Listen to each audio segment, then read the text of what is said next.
دنیا میں زنا کب شروع ہوا تھا؟ حضرت حابیل کو قتل کرنے کے بعد قابیل اپنی سگی بہن اقلیمہ کو لے کر ایک پہاڑی پر چلا گیا۔ قابیل پہلے سے ہی اپنی بہن اقلیمہ کو چاہتا تھا، اس لیے جب رات ہوئی تو شیطان نے قابیل کو ورغلایا کہ اپنی بہن سے زنا کر لو۔ چنانچہ قابیل اپنی سوئی بہن کے ساتھ لیٹ گیا اور پھر بسم اللہ الرحمن الرحیم۔ حابیل اور قابیل حضرت آدم علیہ السلام اور حضرت حوا علیہ السلام کی حقیقی بیٹے تھے، لیکن خدا کی قدرت کے دونوں بھائیوں کے مزاج، عادات و اطوار میں زمین و آسمان کا فرق تھا۔ بڑا بھائی قابیل مزاجاً غصے کا تیز، بد زبان اور فطرتاً برائی کی جانب راغب تھا۔ حسد، بغض، سرکشی، تکبر اور انتقام کا جذبہ اس کی سرشت میں شامل تھا اور اس کا ذریعہ معاش کھیتی باڑی تھا، جبکہ چھوٹا بھائی حابیل نیک سیرت، متقی، پرہیزگار، منکسر المزاج اور عاجز انسان تھا۔ وہ بھیڑ بکریاں چرایا کرتا تھا اور فارغ وقت اپنے والد کی خدمت میں گزارتا۔ قابیل شکل و صورت میں حابیل سے زیادہ خوبصورت تھا، جبکہ حابیل واجبی خد و خال کا مالک لیکن اپنے بڑے بھائی قابیل کے مقابلے میں زیادہ قوی و طاقتور تھا۔ ویسے تو والدین کو اپنے تمام بچے پیارے ہوتے ہیں اور وہ سب ہی سے محبت کرتے ہیں، لیکن حابیل کے مکارم اخلاق، نیک سیرت، فرما برداری اور دیگر خصوصیات کی بنا پر حضرت آدم علیہ السلام چھوٹے بیٹے کو زیادہ پسند فرمایا کرتے اور اسے اپنا جانشین مقرر کرنا چاہتے تھے، جبکہ قابیل کی عادات بد کی وجہ سے اس کے متعلق متفکر رہتے اور اس کی اصلاح کی کوششیں بھی کرتے تھے۔ قرآن کریم نے حضرت آدم علیہ السلام کے ان دونوں صاحبزادوں کے نام لے کر مخاطب نہیں کیا، البتہ تورات میں ان کے نام حابیل و قابیل بیان کیے گئے ہیں۔ ان کے واقعے سے متعلق حافظ حدیث علامہ عماد الدین ابن کثیر نے سند کے ساتھ ایک روایت نقل کی ہے جو حضرت عبداللہ بن مسعود رضی اللہ تعالیٰ عنہ اور بعض دوسرے صحابہ سے منقول ہے کہ جب حضرت آدم علیہ السلام اور حضرت اماں حوا علیہ السلام دنیا میں تشریف لائے اور توالد و تناسل کا سلسلہ شروع ہوا تو ان کی نسل میں اضافے کے لیے ہر ایک حمل سے ان کے دو بچے توام یعنی جڑواں پیدا ہوتے، ایک لڑکا اور دوسری لڑکی۔ بہن بھائی ہونے کی وجہ سے ان کا آپس میں نکاح حرام تھا، چنانچہ اللہ تعالیٰ نے اس وقت کی ضرورت کے لحاظ سے شریعت آدم علیہ السلام میں یہ خصوصی حکم جاری فرما دیا تھا کہ حضرت حوا علیہ السلام سے توام پیدا ہونے والے لڑکے اور لڑکی کا عقد دوسرے وقت میں پیدا ہونے والے توام بچوں سے کر دینا جائز ہے۔ اسی حکم کے مطابق قابیل اور حابیل کی شادی ہونا تھی۔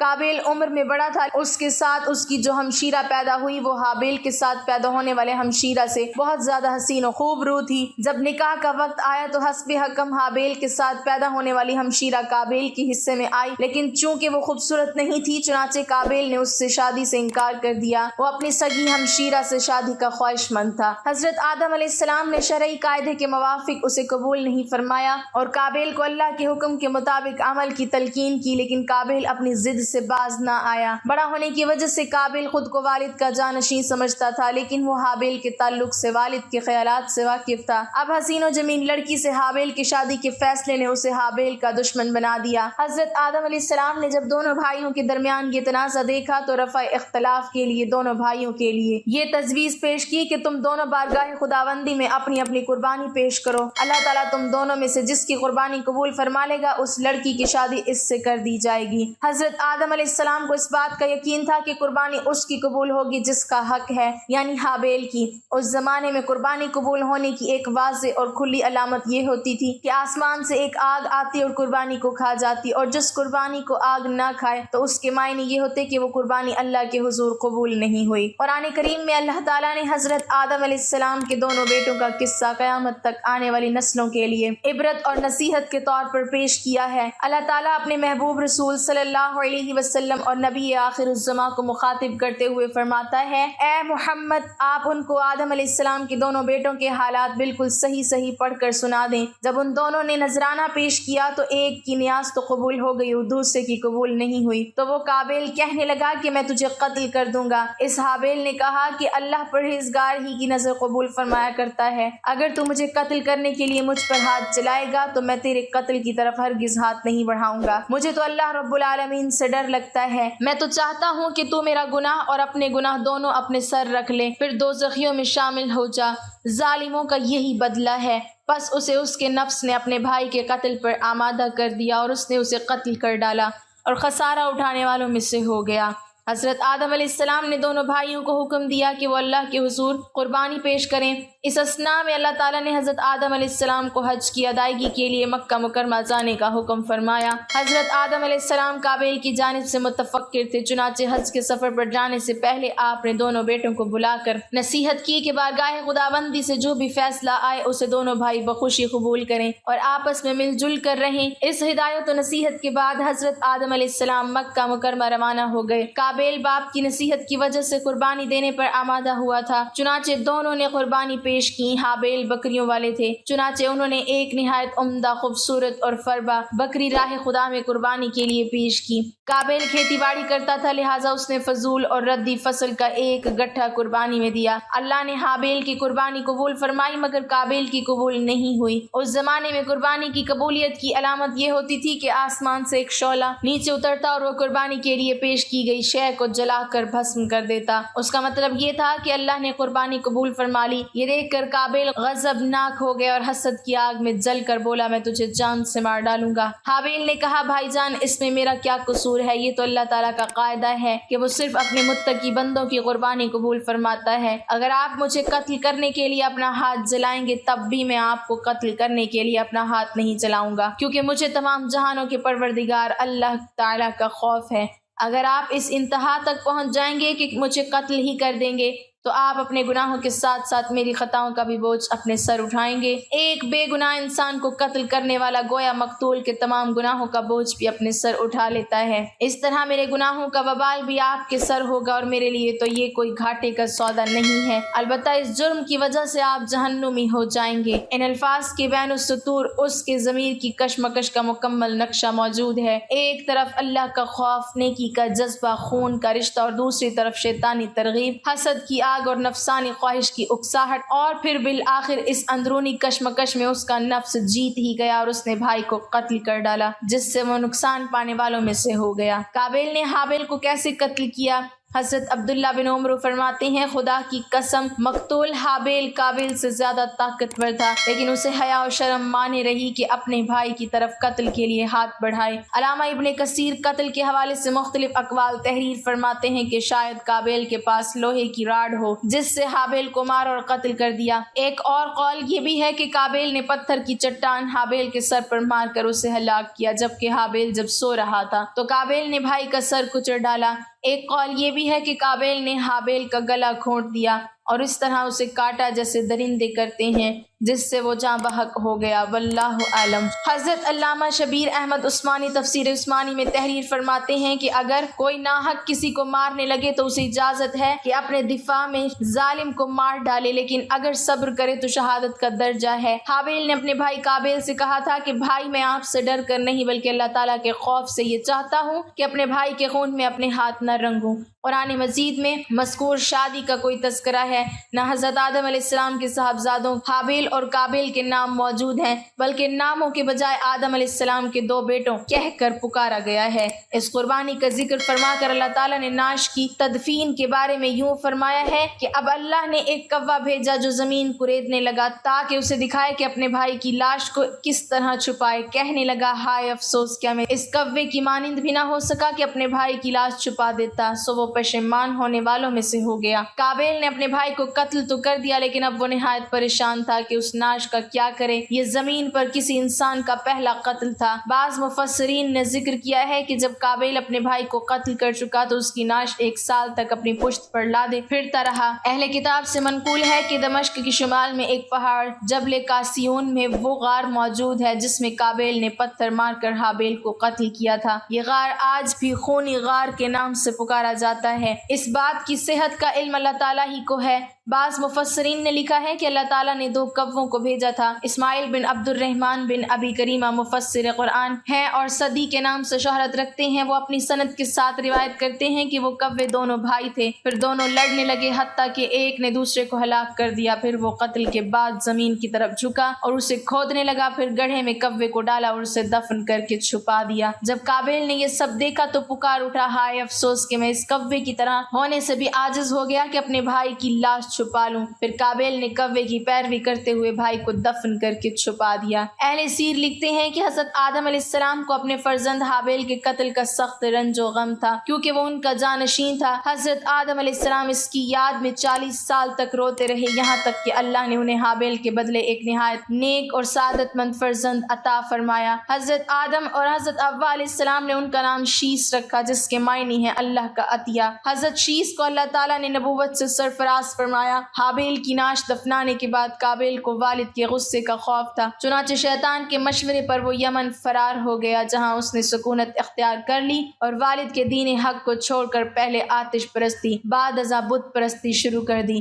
دنیا میں قتل و غارت گردی، حسد و فساد اور آتش پرستی و بت پرستی کی بنیاد قابیل ہی نے رکھی۔ حضرت عبداللہ بن مسعود رضی اللہ تعالیٰ عنہ سے روایت ہے کہ رسول اللہ صلی اللہ علیہ وسلم نے فرمایا، جب بھی کوئی انسان ظلم سے قتل کیا جاتا ہے تو حضرت آدم علیہ السلام کے سب سے پہلے بیٹے قابیل کے نام اعمال میں بھی اس قتل کا گناہ لکھا جاتا ہے، کیونکہ قتل ناحق کا پہلا موجد وہی ہے۔ حضرت عبداللہ بن مسعود رضی اللہ تعالیٰ عنہ مزید بیان کرتے ہیں کہ نبی کریم صلی اللہ علیہ وسلم نے فرمایا کہ قیامت کے دن سب سے پہلے لوگوں میں خون کا فیصلہ کیا جائے گا۔ حابیل اور قابیل کے اس قصے میں اللہ تعالیٰ آگے مزید فرماتا ہے کہ اسی وجہ سے ہم نے بنی اسرائیل پر یہ لکھ دیا کہ جو شخص کسی کو بغیر اس کے کہ وہ کسی کا قاتل ہو یا زمین میں فساد مچانے والا ہو قتل کر ڈالے تو گویا اس نے تمام انسانوں کو قتل کر دیا، اور جو شخص کسی کی ایک جان بچا لے اس نے گویا تمام لوگوں کو زندہ کر دیا۔ اس سے اندازہ لگایا جا سکتا ہے کہ اللہ کے یہاں انسانی خون کی کتنی اہمیت اور تکریم ہے، اور یہ اصول صرف بنی اسرائیل ہی کے لیے نہیں بلکہ اسلامی تعلیمات کے مطابق ہمیشہ کے لیے ہے۔ علامہ ابن کثیر فرماتے ہیں کہ قابیل کو حابیل کے قتل ناحق کی دنیاوی سزا فوری طور پر اس طرح دے دی گئی کہ اس کی پنڈلی اس کی ران کے ساتھ چمٹ گئی، اور جس طرف سورج کا رخ ہوتا اس کا چہرہ بھی از خود ادھر ہی گھوم جاتا۔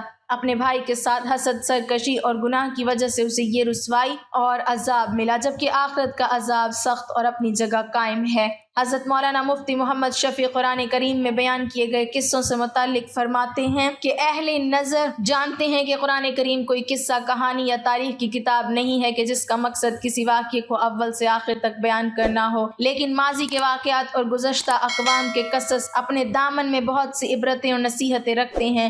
یہی تاریخ کی اصل روح ہے، اور ان میں بہت سے حالات و واقعات ایسے بھی ہیں جو مختلف احکام شرعیہ کی بنیاد ہیں۔ انہیں فوائد کے پیش نظر قرآن کریم کا اسلوب ہر جگہ یہ ہے کہ موقع بموقع کوئی واقعہ بیان کرتا ہے، اور اکثر پورا واقعہ بھی ایک جگہ بیان نہیں کرتا بلکہ اس کے جتنے حصے سے اس جگہ کا کوئی مقصد تعلق ہو تو اس کا وہی ٹکڑا وہاں بیان کر دیا جاتا ہے۔ حضرت آدم علیہ السلام کے 2 بیٹوں کا قصہ بھی اسی اسلوب پر نقل کیا جا رہا ہے۔ اس میں موجود اور آنے والی نسلوں کے لیے بہت سی عبرتیں اور مواعظ ہیں، اور اس ضمن میں بہت سے احکام شرعیہ کی طرف اشارہ کیا گیا ہے۔ علامہ ابن کثیر علوسی اور قرطبی نے تفاسیر میں لکھا ہے کہ حضرت حوا علیہ السلام کو ہر حمل سے جڑواں بچے پیدا ہوتے تھے، ایک بیٹا اور ایک بیٹی۔ یہ دونوں سگے بہن بھائی ہوتے تھے، جبکہ پہلے حمل سے پیدا ہونے والا بیٹا دوسرے حمل سے پیدا ہونے والی بیٹی سے شادی کر سکتا تھا۔ حضرت آدم علیہ السلام کی سلبی اولاد کے درمیان ایک بطن کا دوسرے بطن سے نکاح جائز تھا۔ جب حضرت آدم و حوا دنیا میں آئے اور توالد و تناسل کا سلسلہ شروع ہوا تو ہر ایک حمل سے ان کے 2 بچے پیدا ہوئے،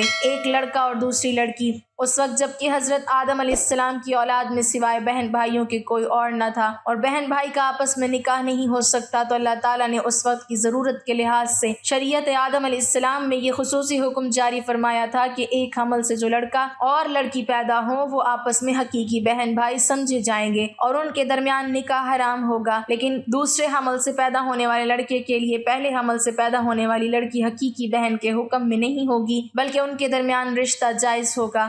حضرت آدم علیہ السلام کی شریعت میں ضرورت توالد و تناسل کی وجہ سے یہ جائز تھا، اس کے علاوہ اور کوئی شکل نہ تھی۔ اس کو اللہ تعالیٰ نے اس وقت جائز فرمایا تھا چونکہ بعد میں اس کی ضرورت نہ رہی، اس لیے پھر حضرت آدم علیہ السلام کے بعد آنے والی ہر شریعت میں اس کو منع کر دیا گیا کہ کوئی بہن بھائی آپس میں شادی نہیں کر سکتا۔ قابیل کے ساتھ جو لڑکی پیدا ہوئی وہ بے انتہا خوبصورت تھی، جبکہ حابیل کے ساتھ جو لڑکی پیدا ہوئی وہ اتنی خوبصورت نہ تھی۔ حضرت آدم علیہ السلام کی شریعت کے مطابق جب یہ جوان ہوئے تو قابیل کی شادی حابیل کی بہن سے ہونی تھی اور حضرت حابیل کی شادی قابیل کی بہن سے ہونی تھی، لیکن قابیل اپنی ہی بہن کو پسند کرنے لگا اور وہ اسی سے شادی کرنا چاہتا تھا، جبکہ شریعت آدم میں اس کی ممانعت تھی کہ ایک ہی حمل سے پیدا ہونے والے بچوں کی شادی آپس میں نہیں ہو سکتی۔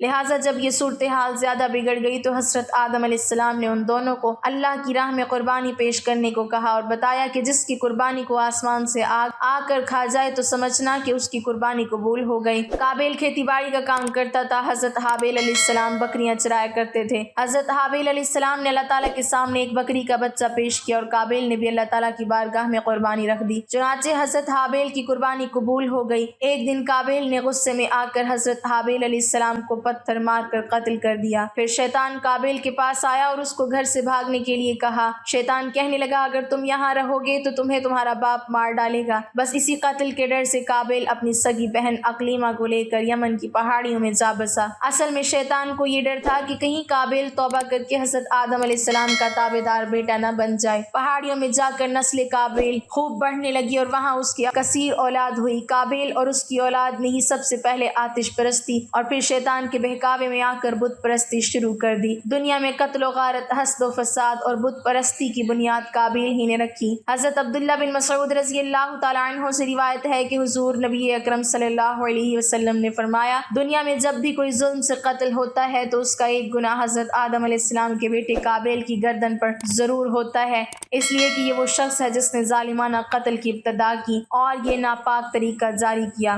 اس دن کے بعد حضرت آدم علیہ السلام مسلسل پریشان رہنے لگے۔ حضرت آدم علیہ السلام اللہ تعالیٰ کی بارگاہ میں دعا کرتے تھے یا اللہ تعالیٰ مجھے نیک اولاد عطا فرما۔ اللہ تعالیٰ نے حضرت آدم علیہ السلام کی دعا قبول فرماتے ہوئے حضرت آدم علیہ السلام کو ایک لڑکا عطا فرمایا جس کا نام حضرت شیس علیہ السلام تھا۔ حضرت شیس علیہ السلام جوان ہوئے تو حضرت آدم علیہ السلام نے اپنا جانشین حضرت شیس علیہ السلام کو مقرر کر دیا۔ ان کو حکم دیتے ہوئے کہا کہ اپنے بھائی قابیل سے ہمیشہ دور رہنا۔ جب حضرت آدم علیہ السلام کا وصال ہوا تو اللہ تعالیٰ کی طرف سے بے شمار فرشتے زمین پر نازل ہوئے۔ انہوں نے حضرت شیس علیہ السلام کو اپنے باپ کو دفن کرنے کا طریقہ بتایا۔ اس کے بعد حضرت حوا کا بھی وصال ہو گیا۔ اس کے بعد زنا کی شروعات ہوئی۔ اس کے بعد ایک وادی میں قابیل اور اس کی اولاد رہنے لگی۔ شیطان ایک آدمی کی شکل میں ان کے پاس آتا۔ شیطان نے ان دونوں کو عیش و عشرت میں لگا دیا۔ شیطان نے ان کو ایسے ایسے کپڑے اور گانے بجانے کے طریقے سکھائے کہ وہ کبھی بھی ان کو نہ بھول سکے۔ انہوں نے ایک دن میلے کے لیے مقرر کیا جس پر وہ برہنہ عورتیں اور مرد اکٹھے شرکت کرتے۔ اس میلے پر طرح طرح کے گانے اور موسیقی کی آوازیں آتی تھیں۔ اس طرح جو شخص مومن تھا ان کو بھی یہ آوازیں سنائی دیتی تھیں۔ ایک دن ایک مومن کے دل میں خیال آیا کہ میں یہ سب کچھ قریب سے دیکھنا چاہتا ہوں۔ ایک دن وہ مومن اپنے ساتھیوں سے چوری وہاں سے نکلا اور قابیل کے لوگوں کے پاس آ گیا۔ اس نے دیکھا کہ قابیل کی اولاد بے حیائی اور فضول کاموں میں لگی ہوئی تھی۔ اس شخص نے وہاں جا کر دیکھا تو وہ عورتیں بہت ہی خوبصورت اور حسین تھیں۔ اس حوالے سے روایت میں آتا ہے کہ حضرت شیس اور ان کے ساتھی بہت ہی حسین و جمیل نوجوان تھے۔ ان کی نسبت ان کی عورتیں زیادہ پیاری نہ تھیں۔ قابیل کی اولاد میں لڑکیاں تو بہت ہی پیاری تھی لیکن ان کی نسبت مرد زیادہ حسین و جمیل نہ تھے۔ وہ شخص قابیل کی اولاد اور عورتوں سے بہت ہی متاثر ہوا۔ اس کے بعد وہ واپس آ گیا۔ اس نے مومنین کو بھی ان کی عورتوں کے بارے میں بتایا۔ ان میں سے جو کمزور ایمان والے تھے وہ قابیل کی اولاد کی طرف ہجرت کرنے لگ گئے۔ کافی حد تک مومن لوگ بھی قابیل کے فتنے میں داخل ہوتے گئے اور فضول کاموں میں شامل ہوتے جا رہے تھے۔ اس طرح وہ ایک دوسرے کی طرف مائل ہوتے گئے جہاں سے زنا جیسے کبیرہ گناہ نے جنم لیا۔ روایات میں آتا ہے کہ حضرت شیس علیہ السلام کے ساتھ رہنے والے ساتھیوں کی تعداد بہت ہی کم رہ گئی تھی، جو کہ قابیل کا گروہ کافی مضبوط اور طاقتور ہو چکا تھا۔ وہ حضرت شیس اور ان کے ساتھیوں کو تنگ کرتے رہتے تھے، ان کو طرح طرح کی تکلیفیں دیا کرتے تھے۔ حضرت آدم علیہ السلام نے وفات کے وقت حضرت شیس علیہ السلام کو نصیحت کی تھی، اے میرے جانشین میرے بعد تقوی اختیار کرنا اور اپنی نسل کو قابیل سے پاک رکھنا۔ ایسا ہی ہوا۔ حضرت شیس نے شادی سے انکار کیا جس پر قابیل کے بیٹے حضرت شیس کی اولاد میں سے لڑکی کو اٹھا کر لے گئے، جس پر حضرت شیس نے اللہ کے حکم سے قابیل کے لشکر پر حملہ کیا اور ان کو تہس نہس کر کے لڑکی کو آزاد کروا لیا۔ مسلمان، یہودی اور عیسائی اس بات پر متفق ہیں کہ اس وقت دنیا میں جتنے بھی لوگ موجود ہیں وہ نسل شیس علیہ السلام سے ہیں، کیونکہ حابیل 20 سال کی عمر میں شہید کر دیے گئے اور ان کا کوئی جانشین نہ تھا۔ قابیل اور اس کی اولاد شیطان کی پیروکار بنی جس کو طوفان نوح میں غرق کر دیا گیا تھا۔ اس لیے نسل انسانی صرف اور صرف حضرت آدم علیہ السلام کے تیسرے بیٹے حضرت شیس علیہ السلام سے ہے۔ اگر دیکھا جائے تو زنا اس وقت ہی شروع ہو گیا تھا جب قابیل اپنی بہن اقلیمہ کو لے کر وہاں سے بھاگ گیا تھا۔ اس نے اپنی بہن کے ساتھ ہی اپنی اولاد کو جنم دیا۔ اللہ تعالی ہمیں ہر گناہ سے محفوظ رکھے، ہمیں نیک اعمال کرنے کی توفیق عطا فرمائے اور ہمارا خاتمہ ایمان پر فرمائے، آمین۔ ناظرین، کمنٹ باکس میں اللہ تعالیٰ کے 99 ناموں میں سے ایک نام ضرور ٹائپ کریں۔